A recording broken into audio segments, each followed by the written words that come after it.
here you can see the room other expenses are increasing in per occupied room $2.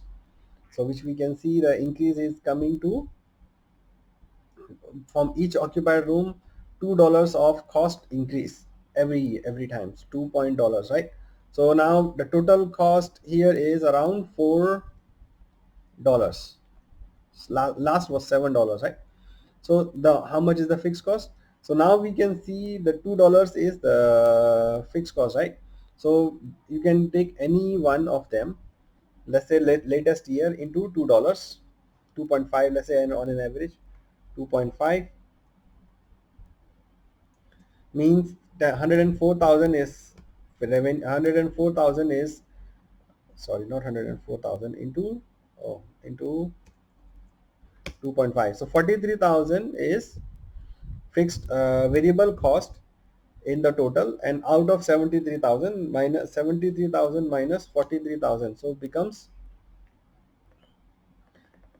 so $30,000 is gonna be fixed cost, the rest is $2.5. So our total cost will be $2.5 fixed, $2.5.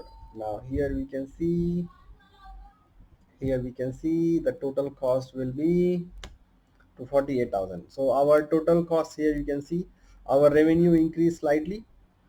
So $2.5 comes to fixed cost. 30,000 is fixed cost.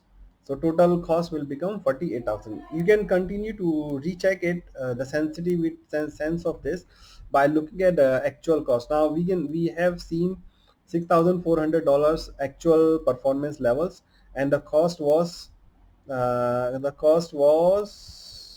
47,000, and now we are making an estimate of production at 7,500. So our cost has increased to 48,000. So this is reasonable.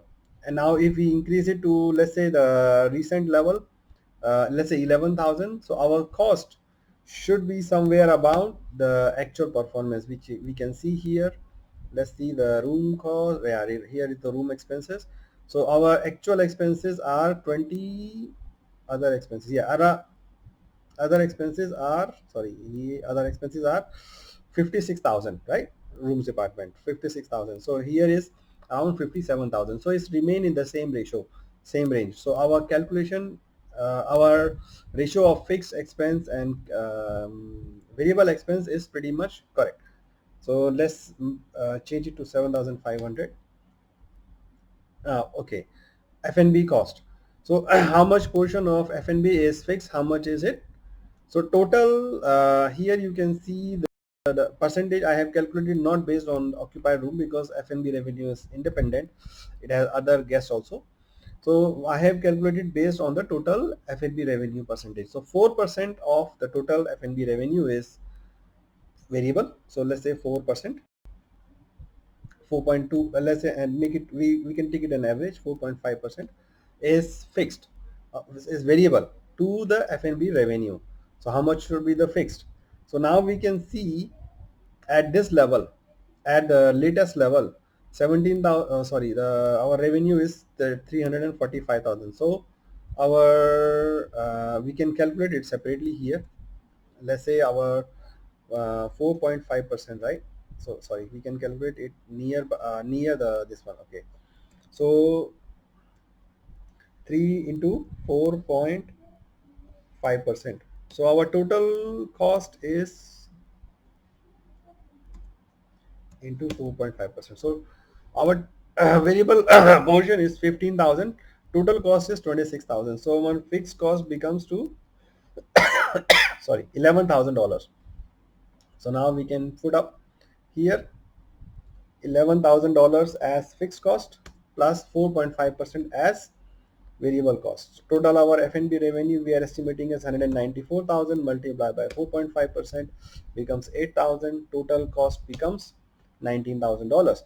At the level of 190,000, 18,000 is reasonable, because you can see here at 174,000 total revenue, our cost is 18,000,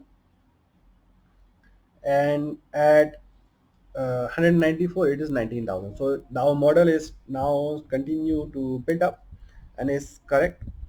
Now other operating departments, we can see that again it doesn't show, it show a trend that from the revenue is continue to be at 22%. So we can make it a simple assumption is variable at 22%. So let's say the total revenue is coming at 11,000 into 22%, no fixed cost. Because the amount is very small, we are not spending too much time on this, so that we can get the results faster without too much complications. Total departmental expenses will be okay, this much. Then other departmental contribution will be total revenue minus payroll cost minus other operating department. For F&B will be one more cost that we have to minus, which is cost of food, and then the total, oh sorry, and then the other operating departments is negative at this level.